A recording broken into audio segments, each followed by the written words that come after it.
All right. Yes. Abu, can you hear me? We are just waiting for the speaker to confirm. Yes, I can hear you. I'm just confirming one or two things with the speaker. She will join us very soon. So just give us a minute.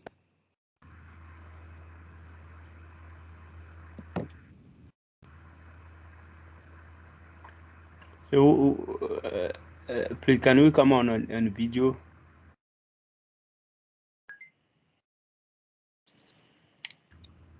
All right. You can see my video, right? Yes. So please, anybody there can come on video as we do the chit chat, as we wait for our speaker.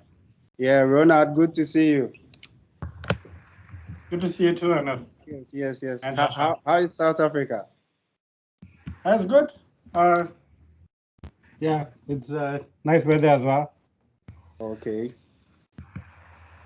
That's nice. Hi, Ronald. What's up? How's it, Abu? How you doing? I'm fine, and you? I'm good. Okay.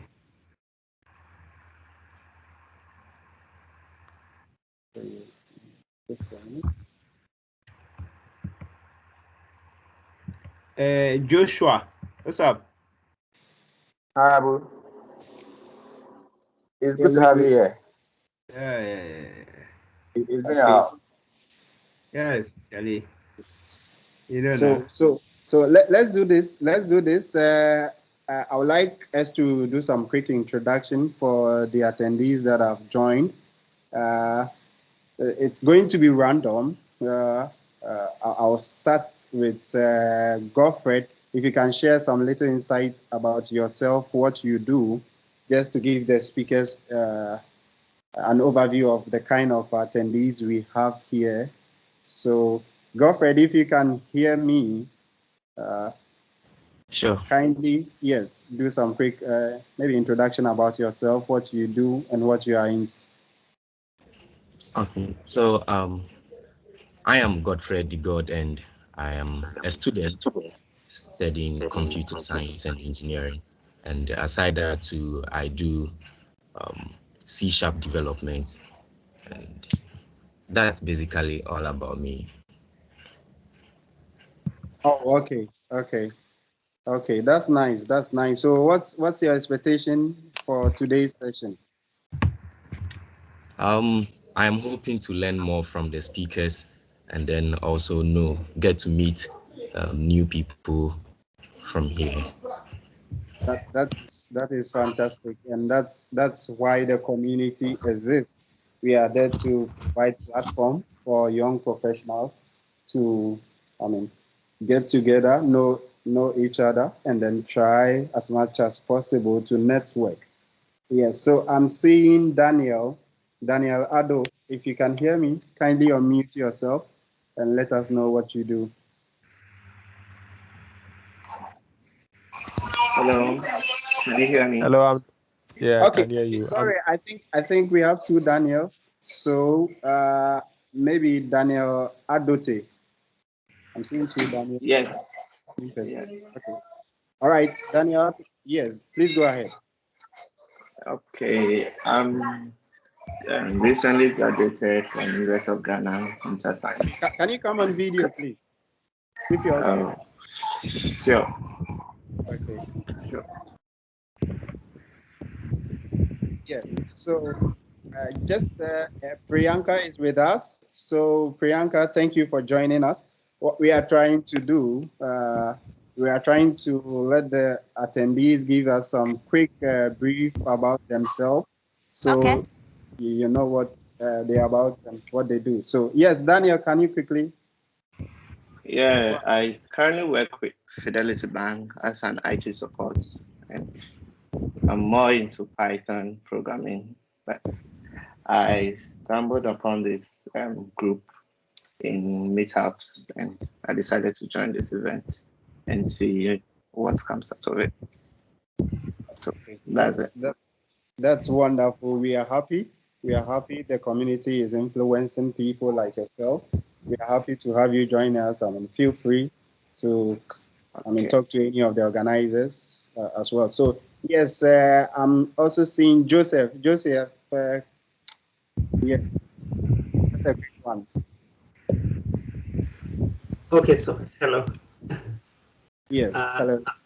I'm a final year. I just finished my academics, and so for the past 6 months, I've been working as an operational support intern, and so actually Monday will be my last day with my current company in that operational support role, and after that I'll join SAP as a product support junior product support engineer. So yeah, I've my best programming language is Python, but I also studied C# at the university, but I didn't go into much depth in C#. I prefer Python, but I'm just here because of curiosity. Yeah.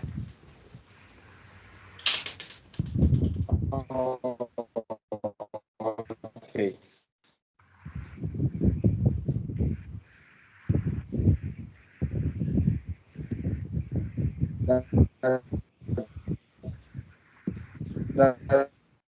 Uh,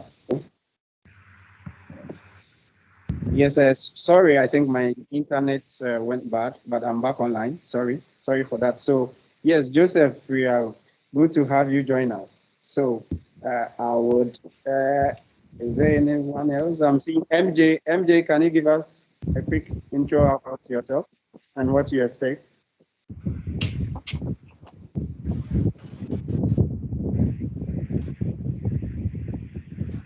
Okay. Okay. So MJ, if okay. So Abu, you were saying something. I can't hear you. No, I was not saying anything. Oh, okay. Okay. All right. Okay. Okay. So I think at this moment we can all go off video for me to introduce Priyanka to the panel. So we can all go off video. Yeah, hello. NS. Yes, Joshua. So I can hear we would like to yes, we would like to take a picture, more of a together mode picture. Then we can introduce the first speaker, if that's okay. Okay, that's okay. That's our tradition. Thank you for chipping in. So please let's all come on video. Sorry for video, that. and Take a then traditional photo, and then yes. we can officially begin the show. So we will all be in a together mood. Then we just take a picture. That's what we normally do. Okay. Right. So let's all come on video, please. All right.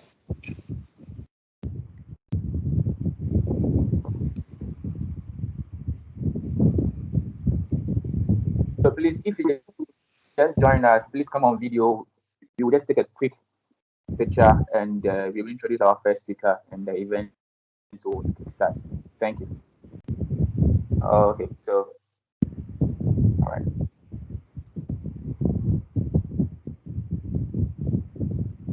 Right. Ready to take the picture? Yes, yeah, we are ready to take a picture. So I can see everyone is ready. So all right, let's go. All right.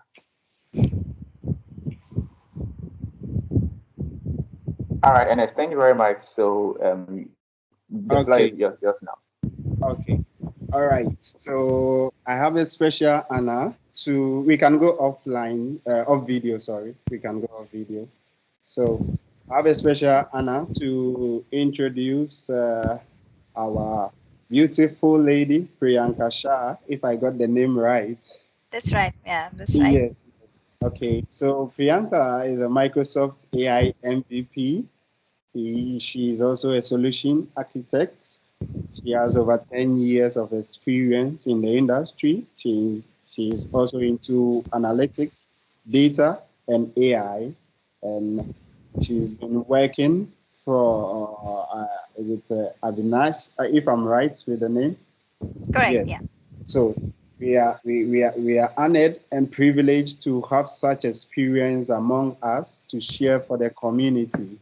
And that is what MUGGH is about, Microsoft User Group Ghana is about. So I will not waste much time. I will present the platform to our Honorable Priyanka to take it. Take over. Thank you so much, Ernest. And hey, guys, good morning. Let's make this weekend fruitful. Thank you for joining on a weekend, and let's get started. Let me know if you can see my screen. Yes, we can see your screen. All right, all right. Just let me put it in a presentation mode. All right. So welcome, and today we will be learning about what is new in ML.NET, which is machine learning.NET. So which is a .NET C# offering for building machine learning applications by Microsoft. All right. And let's get started our boot camp here. So this is quickly about me. You can connect with me using my Twitter handle, which is @fuzzymind1. All right.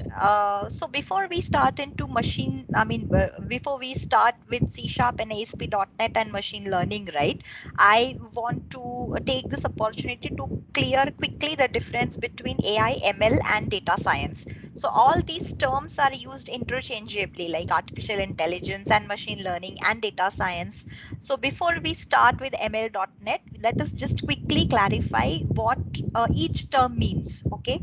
So AI is, infusing our applications with human intelligence. So trying to build applications which mimic human intelligence, maybe like, be it computer vision applications, which is applications that can see, voice applications, which is applications that can speak, applications that can think, right? So which is infusing any application with human intelligence artificially is your AI. How to go about doing AI is where machine learning comes. Like how do you teach machines so and infuse them with artificial intelligence is your machine learning. And the techniques by which you do machine learning is the field of data science, like fetching the data, cleaning the data, exploring the data, transforming the data. Okay, so that is the applying the technologies and all those things, right? That is data science. So AI is like the superset, and MLDS will be the subset of your AI world, AI universe. Having said that, let us, check out the agenda today. Agenda is something like we will be learning about what is ML.NET. So why Microsoft had this, a need to come up with .NET library for machine learning. Okay, then we will look at some fundamentals. I will discuss some FAQs which I am normally asked when I share about ML.NET, and then we will do a hands-on, right? So we will see how quickly ML.NET can let us, build our ML applications and get us up and started in few minutes. All right.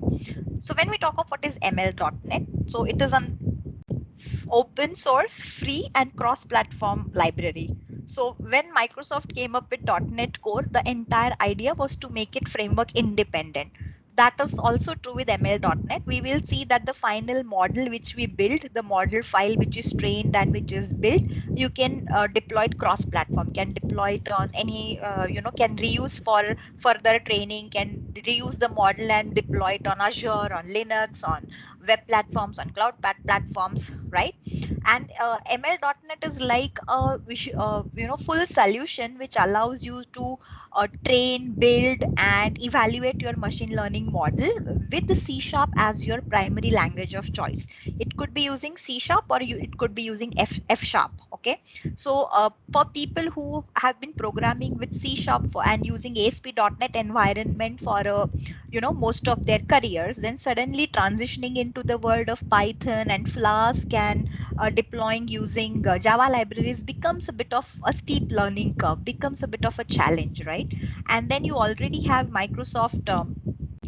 Initially before ML.NET was there, there was something called as CNTK, right, which was the cognitive toolkit for Microsoft. So there were certain libraries, machine learning libraries available there as well. Now ML.NET is a whole new game changer wherein it will allow you to leverage the best of your Azure cloud platform, your machine learning libraries packaged using your C sharp. So just imagine that you have certain computer vision applications to build, or normal scenarios like sentiment analysis, image classification, right? So then in those in those scenarios, ML.NET allows people to quickly leverage on existing libraries and models, machine learning models and algorithms, and then quickly build your application. All right. So we will see how easy it is using ML.NET, and it includes features like AutoML. So people who have been working with Azure, I'm sure you are familiar with AutoML. So AutoML is basically you are letting the machine do all the heavy lifting for you, wherein you just give a scenario that I want to do a binary classification, and it is the machine which is choosing the algorithms for you, and the machine that is you just maybe give the label which I want to predict, okay, and then it will apply the optimization techniques, and it will going to choose the best accuracy, the best model. It will explain that why I choose this model. So it is ML.NET also comes with AutoML features, okay, and tools which is model builder, ML.NET CLI, correct, which is an abstraction on the C sharp platform itself, which enables us to quickly build our applications with a lot of ease, right? So for a .NET developer, ML.NET offers that opportunity, that choice, that I need not reskill myself on Python or data science, or the other data science or R platform and Spark and PySpark. So eventually, like when I'm building more in-depth applications, I of course for sure will have to know Keras and TensorFlow. But at the I mean at the beginner to intermediate level, ML.NET gives programmers that choice, programmers of Microsoft and ASP.NET and C Sharp, that choice to get quickly up and running with machine learning world, so AI, machine learning and data science world, without having to absolutely jump onto the Python paradigm and reskill right from scratch. So it's an opportunity for .NET guys to leverage and to quickly ramp up on machine learning programming. Okay, so it is built for .NET developers, which is what I was just mentioning, right? So it is C sharp and F sharp ecosystem. So the language, the syntax is something which we are comfortable with, right? So events and program, and main functions and classes, right? And then ML.NET, it allows us to reuse all the knowledge. So all the .NET universe which we know, like .NET standard library, .NET Core, SDKs, all of that we can now, all these familiar terms now we can reuse for our purpose, but in the context of machine learning. The features for ML.NET are, it is built for C#.NET guys. It is custom ML made easy with AutoML, extended with TensorFlow and more. So now for image detection, or for using deep learning models and all, TensorFlow and Keras, and building NLP models with BERT and all, Keras, TensorFlow, Hugging Face, all these are like the industry mandates. You can't really proceed without these libraries. So these features are also embedded in ML.NET, and it is very high performing and accurate. So if you compare the industry standard, so this is actually the statistics which is published by Microsoft on the public platform, right? So this is not something which I'm coming out on my own. So accuracy, if you look at that, ML.NET is 93% accurate as compared to the other AI platforms like H2O and scikit-learn. Okay, and if you take the training time, if we see like for a particular a classification or a clustering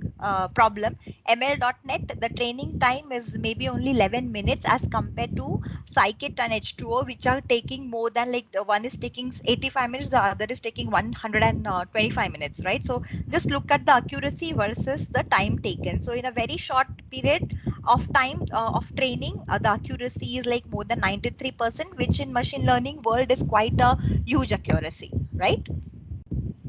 So when you look at ML.NET step by step, so I'll be walking you through the demo, right? So it is the same basic step for each for what you follow for any of your machine learning problems, right? So first you have to take the data. The data you should ensure that it is rich and diverse and represents all I mean classes equally. So it's not an imbalanced data set, right? And it is sufficient enough to provide the training for your problem at hand. Okay, and once your data is available, then you will create a context class, right? So to speak of this context in C# terms, it is like your entity framework database context, right? So this ML.NET context is that context objects, much like your DB context in entity framework, which is giving you all the functions for machine learning. So our DB context class is going to give us all the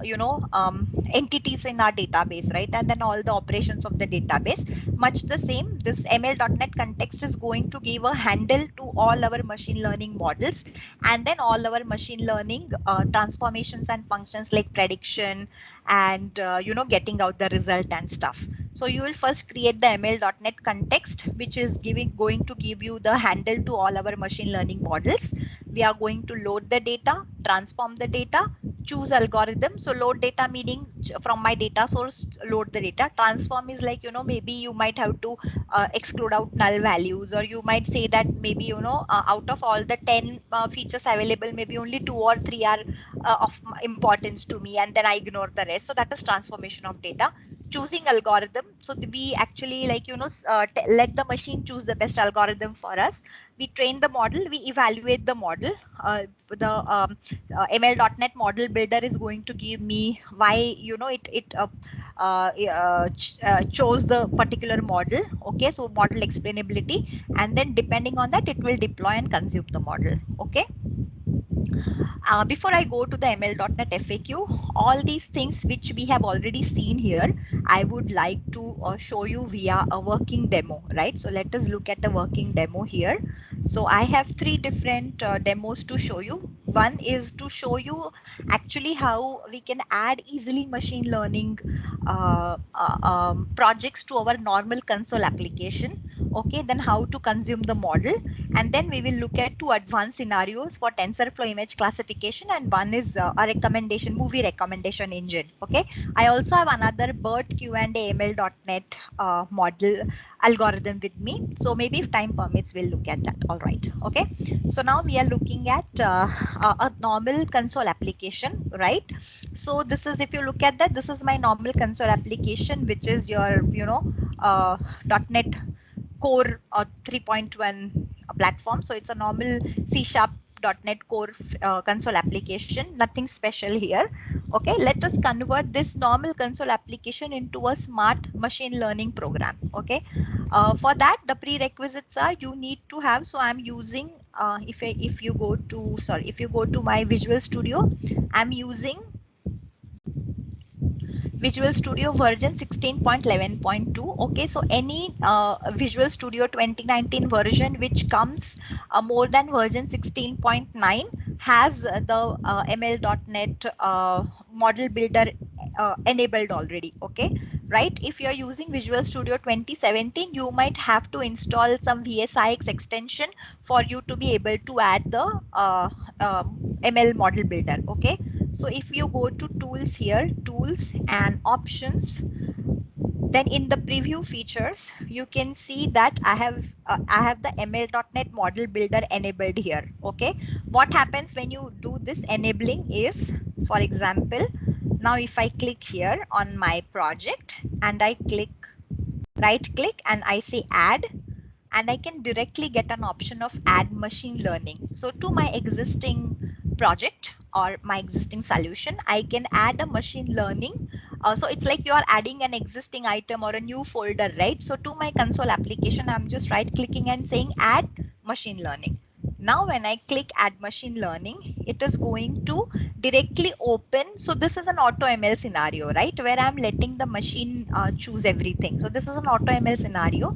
Now in this scenario, I'm going to choose the scenario, machine learning scenario. It's text classification. So There are a few commonly used scenarios like text classification, which is, normally you will do, whether it's I mean this is for your tweets and your social media platform, where you categorize your tweets or your messages as, I mean, offensive, non-offensive. So this is the your classic text classification. This is value prediction, wherein, it is your linear regression. So basis the your I mean basis the income, what is the range of price range of houses that you can afford, right? Or predicting the price of a house based on other features, or predicting the weather tomorrow, given some historical data available with you, correct? So that value prediction. The next scenarios are image classification, wherein, you are classifying flowers as roses, tulips, daisies, or in particular, like within a rose flower itself, it is a country rose, English rose, wild rose, those sort of thing, right? Recommendation is your typical Netflix movie recommendations, or your Amazon product recommendations, okay? Or social media, like, article recommendations, those sort of things. And other scenarios are anomaly detection. So given your data, given the data with you, identify misnomer trends, or identify trends which are not fitting your expected data values. So basically anomaly detection is outliers in your data, right? Forecasting, so predicting something in the future, oil prices, or future product prices, or consumer behavior, those sort of things. Clustering is again unsupervised machine learning, right? So in unsupervised machine learning, I'm giving you a set, and then you have to classify it, I mean, and identify what that is talking about. So clustering, topic modeling. Object detection is, given a picture, it should chart out bounding boxes and detect images. So maybe if I'm giving it a road of, I mean, a picture of a road and traffic signal, it should be able to have bounding boxes on images, like this is a car, this is a person, this is a road, okay? So that object detection. So these are the common scenarios which are directly available in the AutoML scenario, okay? So we will start with the simple one, which is text classification. So I choose my scenario, okay? Text classification.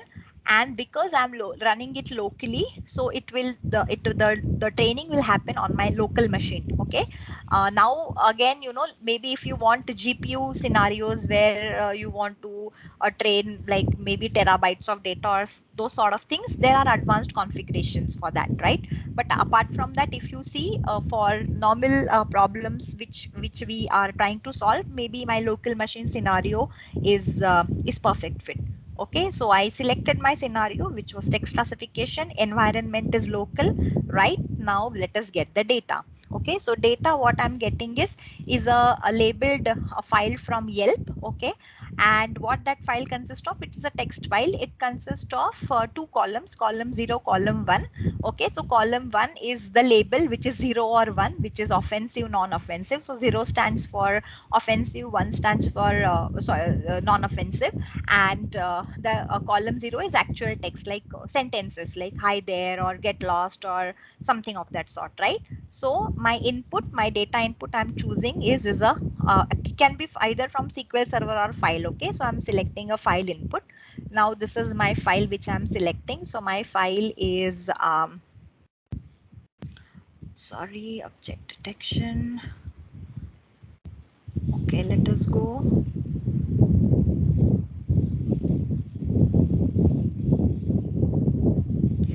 Okay, let us go here, and yeah, so this is the file which I'm choosing, right? So this is the file. Okay, then it is giving me the column to predict. Okay, predict means what my machine learning algorithm is going to predict, which column it is going to predict. So but the column it is going to predict is column 1. Okay, so this is the label, it is going to predict whether offensive or not. Okay, and input columns are the features meaning this is that the sentences. Okay, so could be many columns like sentences and author and stuff like that. So maybe I have just have the sentences here. So so this this gives a data preview of the file. So as you can see, the column 1 is something which my machine learning algorithm is going to predict, okay, for I mean my training, my sample data. and this is my training data. Training data is there are few columns which I have, few sentences which I have, and the sentiment for them. So wow, love this place is positive, crust is not good is negative, not tasty and texture was just nasty is negative, right? So this is my training data for my machine learning algorithm to understand that what means positive and what means negative. Okay, so this is the data which I provided, right? Now next step is training your model.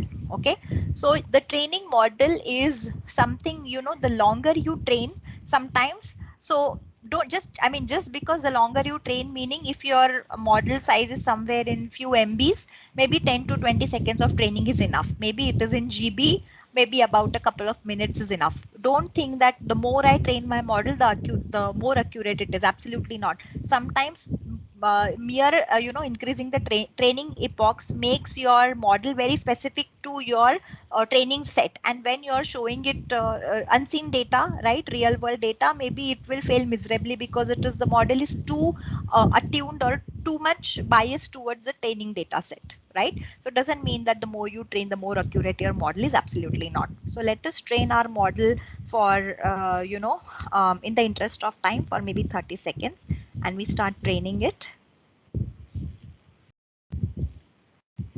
Correct. So now it is training the model, and here you can see all the what you can say the steps which it is taking, right? So for example, it is choosing it is a tried algorithm averaged perceptron, and then that is the accuracy, macro accuracy iteration. In the second iteration, it chose the SDCA maximum entropy, right?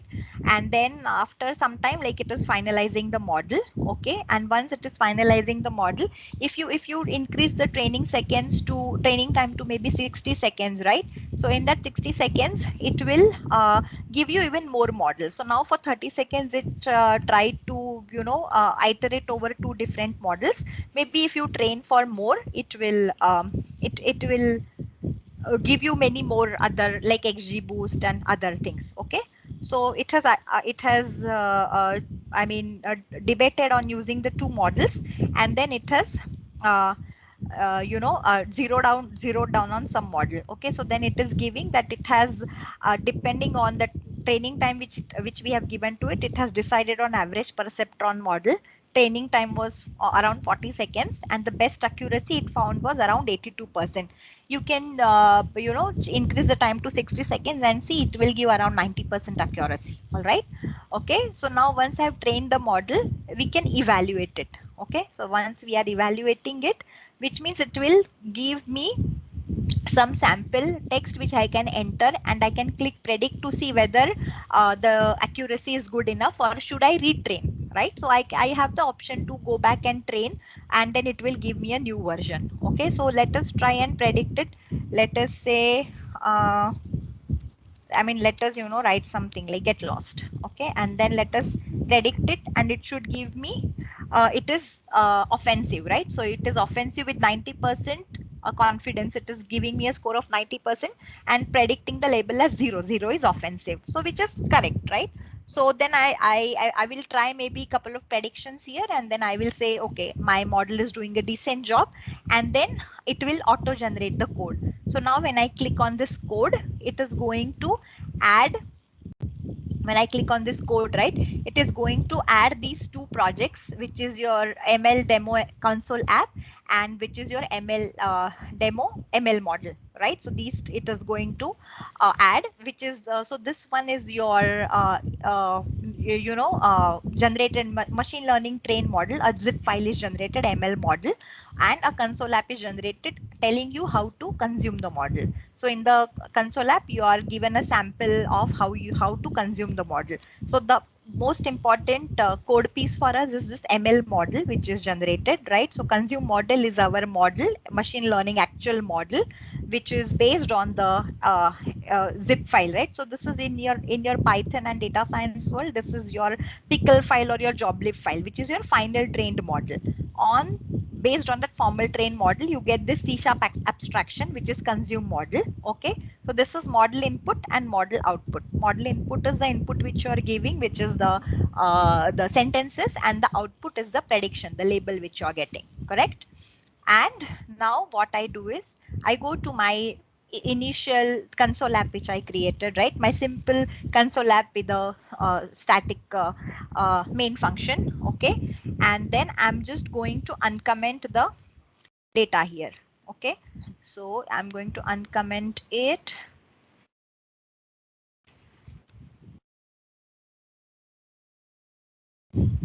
Okay, let us have a look at the code here. So what you're doing is sample data, you are adding column 0, this restaurant was wonderful. Okay, so some input I'm giving it, and then using the consume model, which is the model which is generated automatically by my ml.net, my library, of using the code step, right, the final step which we saw.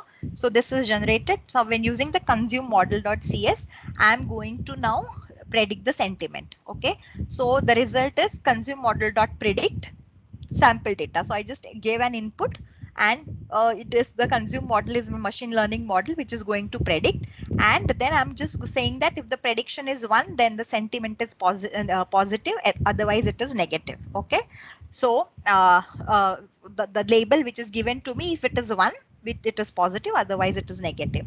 Now it can be anything, right? So I mean, you can try the sample data code can be anything. So now if I'm saying this restaurant was wonderful, and if I run my application, let us run that. Okay, so let us run the application and let us see what it is giving us, right? So it will give me that it will give me basis my sample data there, that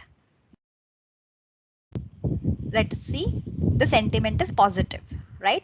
So just, I mean, just look at the amount of time which we spent in creating a normal text classification application. Yeah, so see, the text was this restaurant was wonderful and the sentiment is positive. You can play around, we can try giving different text. Okay, so like I gave in the evaluation step, I gave some negative text which was get lost, or I don't like this, then the sentiment would be negative, right? You can play around with that. I'll be sharing the link to the samples, don't worry. Okay, so just look at, like, we created this in flat 10 minutes, not even 10 minutes, like 5 minutes, right? So this is for your normal pre-sale scenario, or when you want to do a POC or a quick application up and running to test certain hypothesis. Just imagine like the time saving, the time saver feature which you're getting with this AutoML feature and ML.net, right? I mean, just like add machine learning and generate it in C#. No need to have any Python installations, no need to have any data science libraries installed, and no Conda, no Anaconda environment and those sort of things, right?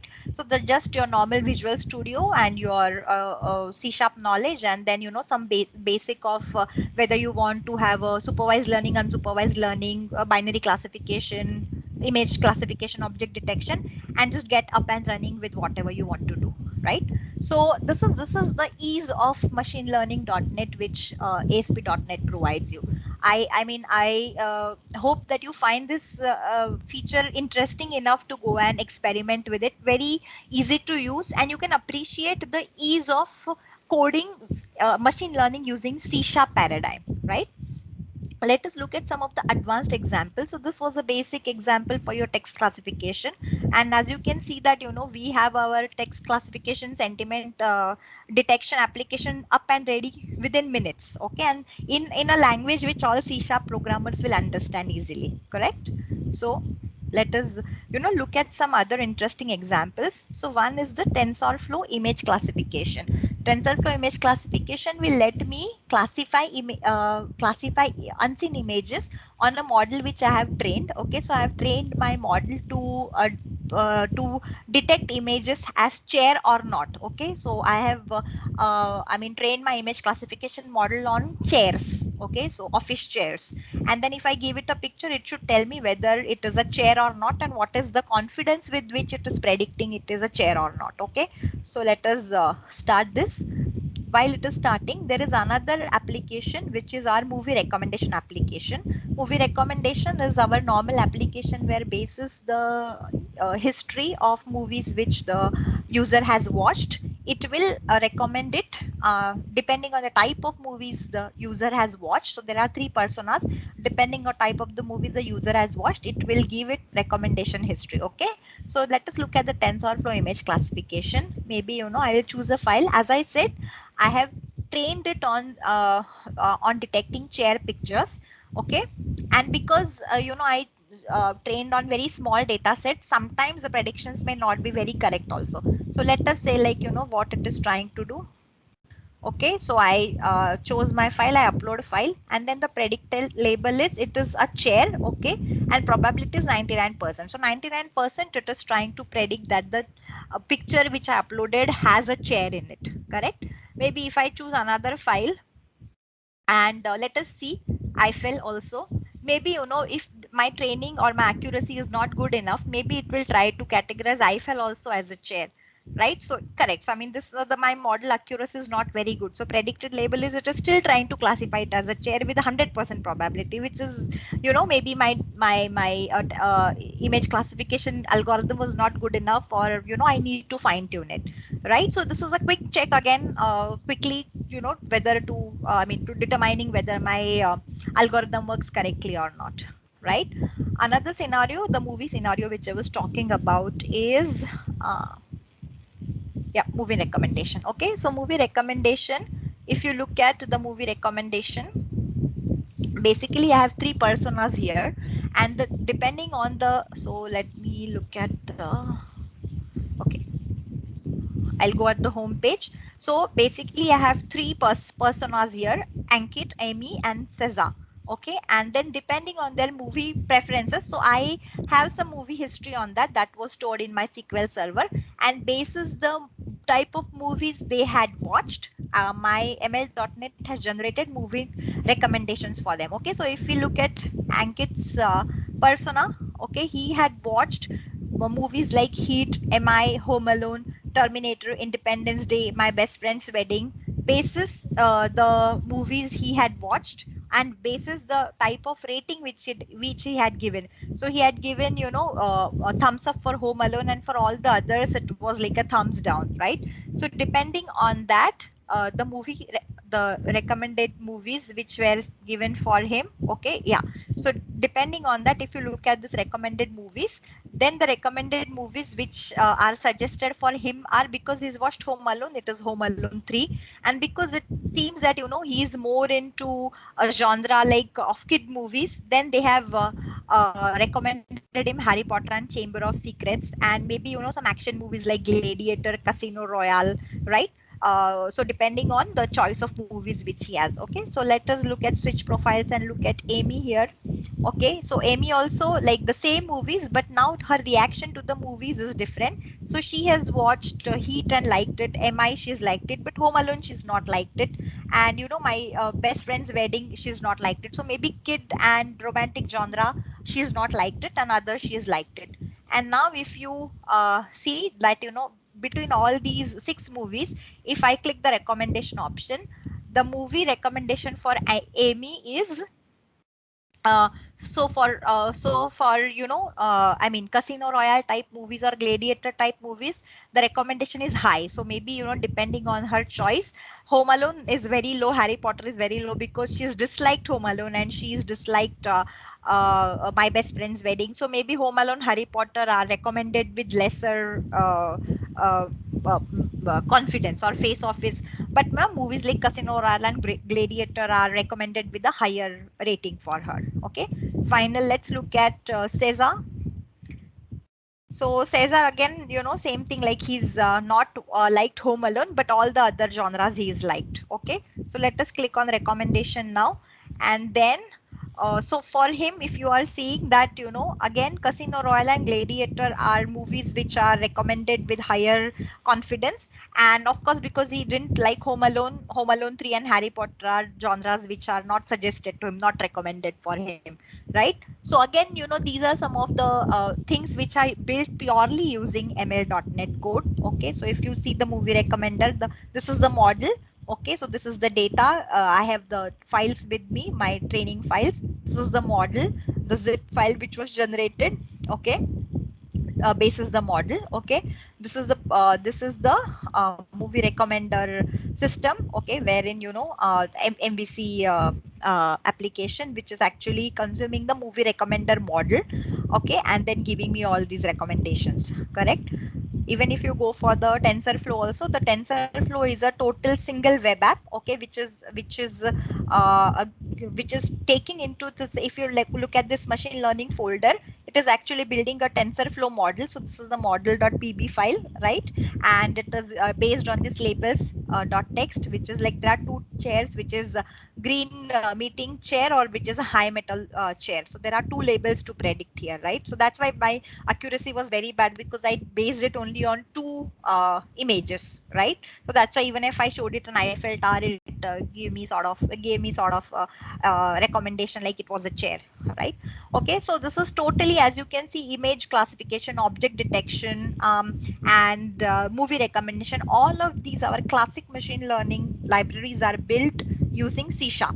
Machine learning problems are built using C#. I want to show you some techniques here. Hello. Yeah. Hello. Hello. Yeah. Does anyone have any question? Yeah, hello. Does anyone have any question? We heard someone talking. Yeah. Yeah. Exactly. All right. I think, I mean, maybe that was a case of the video being on. Okay, so I want to show you some things, right? So if you look at some of the samples here which are available, right? Okay, so let us look at object detection, which is using ONNX. ONNX is the uh, yeah, so even object detection, where it is able to detect objects like this is a human, this is a car. Okay, so you can choose. I can choose this. Oh, sorry. Yeah, so I can choose cat and dog, and it will be able to draw bounding boxes, or I can give it a picture of a room, and then it can categorize as chair or plant or humans, dogs, objects, roads, windshields, vehicles, grass. So this sort of object detection, this is also totally done using your classic .NET, right? So I'm going to put this repository link here. There are machine learning samples. So these are machine learning samples, and you have different categories there. You have C#, and then you have end to end, you have basic, you have common. Okay, so these samples will help you get up and running with your ML.NET, right? So I'm going to put it in the chat window. Do I have access? I cannot see the chat window here. Anyways, okay. So yep. So having said that, okay, let us move on. Let us go back to our presentation. Right. So when discussed ML step by step, and these are some of the FAQs which we normally get asked for ML.NET. So what it is used for, we already saw. What type of apps can I deploy? So you can deploy almost any type of app, okay? And then you can deploy web apps, microservices, desktop apps, Azure functions, all of these things. Which frameworks? It supports both .NET Core 2 and above, and normal .NET framework also, like 4.6.1 and above. Okay, and then it is supported on both 32 and 64-bit machines. Okay, OS is cross-platform because it is .NET Core, so you can use Mac OS, Linux, Windows, anything. Is it free? Yes, it is free. Okay, I mean, it has licensed under the MIT license. ML.NET is currently supported for C# and F#. So if someone comes and asks me that can I build machine learning in ML.NET using Python? No. So it's like if you want to do Python and Microsoft Stack, go to Azure Machine Learning, right? Use Azure Machine Learning. How can you learn ML.NET?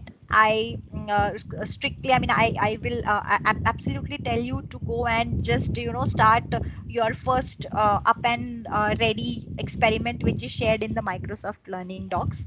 How can you install? It's a NuGet package if you are working in it's a NuGet package if you are learning working with VS Code. If it is Visual Studio, you can just directly use your as I said, with 2019 comes by default. With 2017 you have to install a VSIX extension. Okay, how it is different from Microsoft's other AI and ML offerings. So you have Azure Cognitive Services, You have Azure Machine Learning. Azure Cognitive Services is your AI as a service, right? So you have package services which are readily available to use in your applications using REST API and SDKs. AML is your Microsoft machine learning platform, so you can program using Python or Spark or R, and then use Azure machine learning libraries to build your models, right? So and consume them as REST API endpoints. So ML.NET is again your machine learning ecosystem, but integrating with your .NET applications. Okay. So that's for today, and I would be happy to take any questions. Yes, so thank you very much. Please, panel, do you have any questions? I think you would wanted to share something, but you are saying your chat is not activated.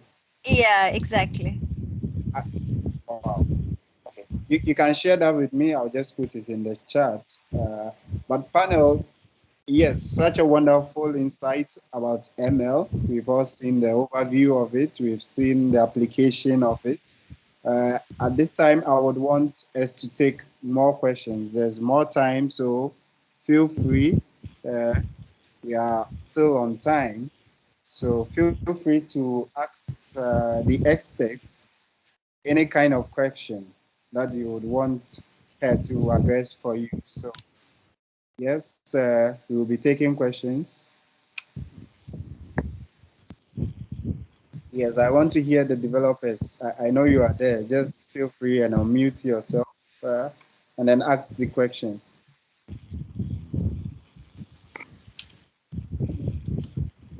I have a question. Sure, go ahead. How often do you need to create your own models? Like you'd shown how we'd use existing models to train our data, but how often, as an AI expert, do you create your own models for your own data? Almost all of the time, right? So for example, I have a use case, especially when it comes to natural language processing, NLP, right, where I have to train my models very specific to my organization. So now I have a use case where I'm training it to identify what are the recurring topics in one particular set of how should I say, project documents, right? So I want to understand that what is the recurring theme in all of the tens of thousands of project documents which I have for my own enterprise or my own use case, right? Or for whichever client I'm working for. Or if that client wants to have a Q&A sort of application where it's my ML should be able to answer ad hoc questions based on all the text corpus which the client has. So then I have to make my own models where I have to train it on my data set. I have to extract out entities. I have to extract out relationship between entities, especially if I'm training something on client specific resumes, right?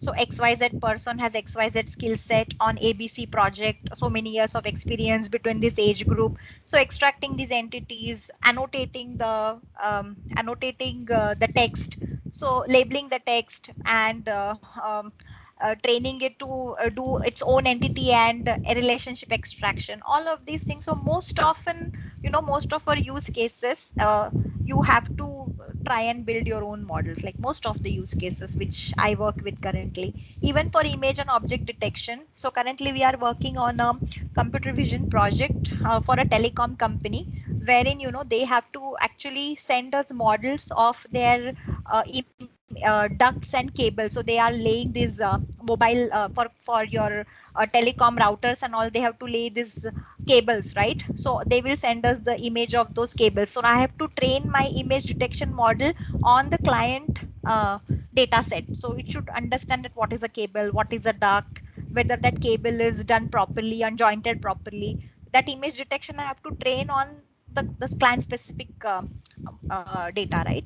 Yeah, so more often than not, like 80% of the time I have to build my own models. Cool. Thank you so much. That's wonderful. That's wonderful. So yes, panel, any other questions about ML?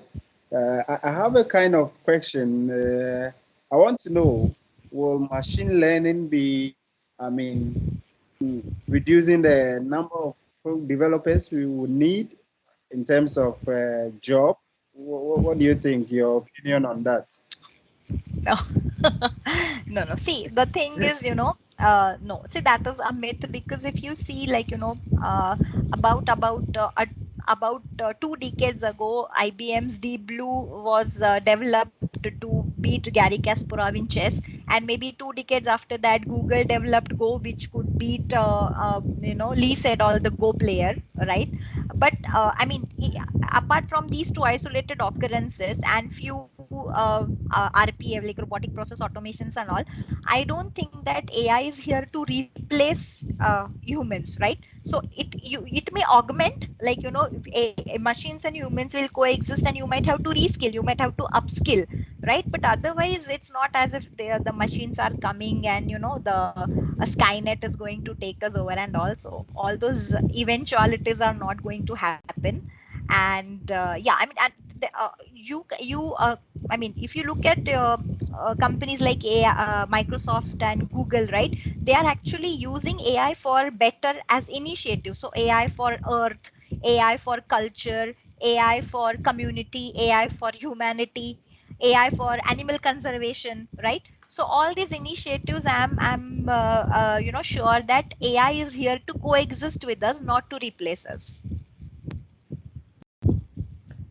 That's It's interesting that wonderful. you brought up That's the chess example. Because I do play chess like over the last year a lot.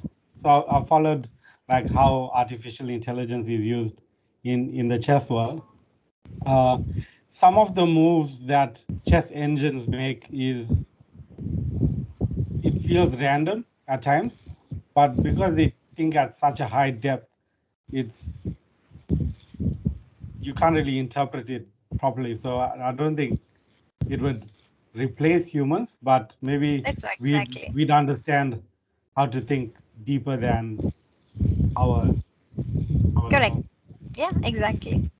Because the top players in the world do use chess engines to help them be better.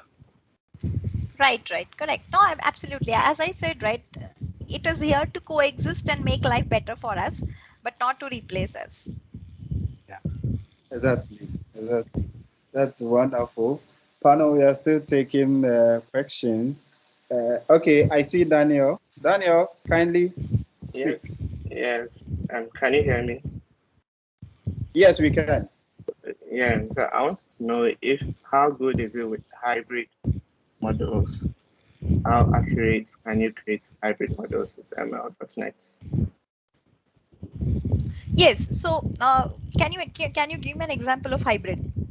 What actually are you looking for? Like, you want to merge two different models, let's say sentiment analysis with object detection or price prediction. Maybe Yeah, you want to make a movie recommendation based on a person's tweets. you can. So you can even, of your models which are built using some other platform. Okay, so you can still import them using ONNX, which is online neural network exchange. So using ONNX, you can import other models and then build your on top of that, you can build your models. Immense amount of possibilities, right? So the deeper you can go, the more complex scenarios become, and all those most of the things which you're able to do with your normal Python data science code, you will be able to do. Maybe very special cases where, where you have to do transfer learning, or where you have to do reinforcement learning, or do some, mixed reality, augmented reality kind of things. Maybe there it falls a bit short. But apart from that, for 80 to 85% of your normal data science ML cases, it C sharp ML.NET is also, I mean, it's also an alternative. So yes, I mean, hybrid models, existing models can still work.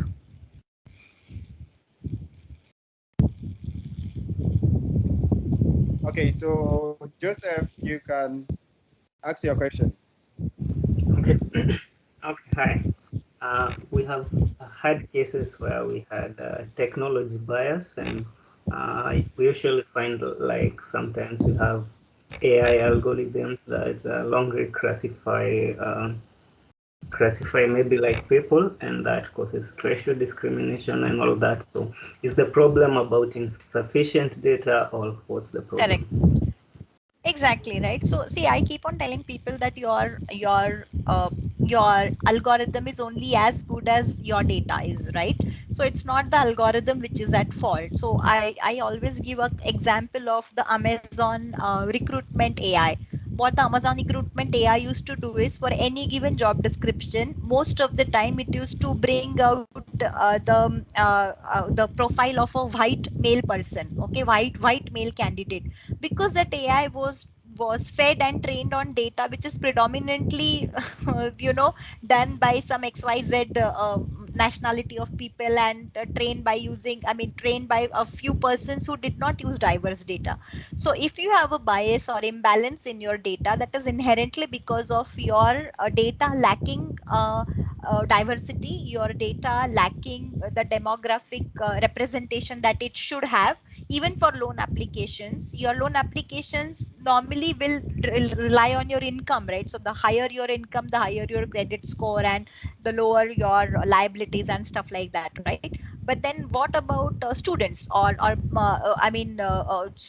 people who have just joined their jobs, or are freshers, right? Or maybe 1 or 2 years into the industry. No loan application will consider giving loan to these, because their credit score is very low. But that doesn't mean that they should be ignored for these applications as well. So yes, that is, if you find your model being heavily biased, or not adequately representing particular demographic, then that is something which you should mitigate at the data collection level itself. So that is why data collection is such an important step for machine learning algorithms.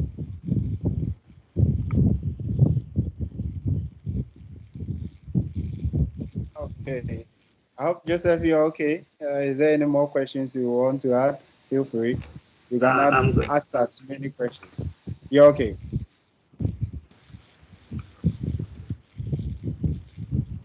Okay, so do we have any more questions?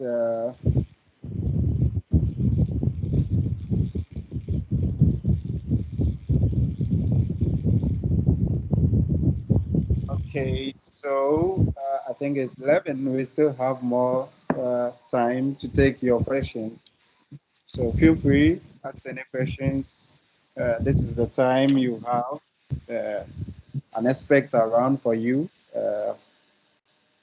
She's there to give all the insight you want. So feel free and ask your question. Yes, we still have time. Okay, can I ask? Yes, go ahead. Okay, so in the example you showed us, you used Visual Studio. So uh, does that mean that if I use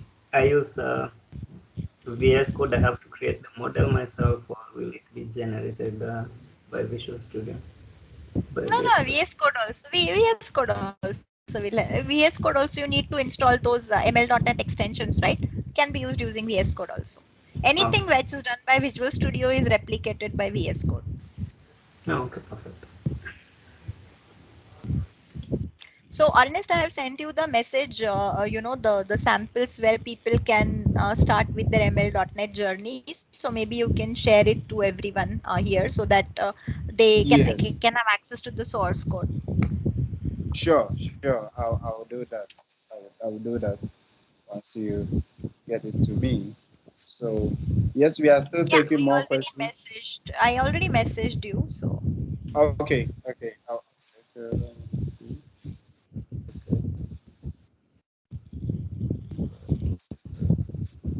So we are still taking questions.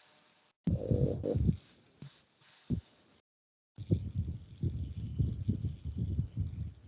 I think if we are okay with the questions.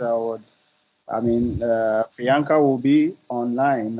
You can reach her through her social handles. Please, Priyanka, can you show your handles on the screen? So if sure, anybody sure. wants to contact you, leave a message. follow your blog and stuff like that. Yeah, so you can reach me on my Twitter handle, which is fuzzymind1, okay? Or otherwise, my LinkedIn handle is compu. Okay, I'll just type it out here. My LinkedIn is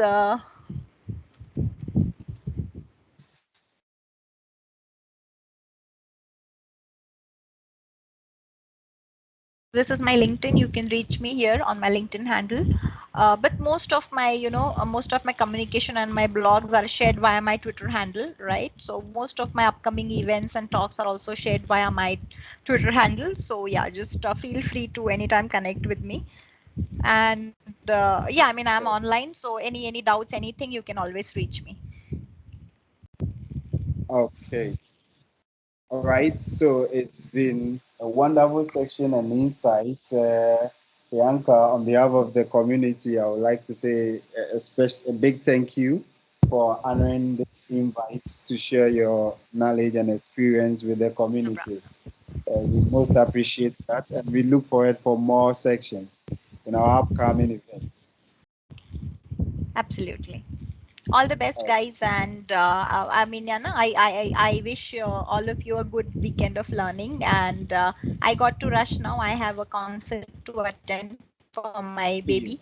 Okay, yes, so yes. So thank you so yes, much, yes, and yes.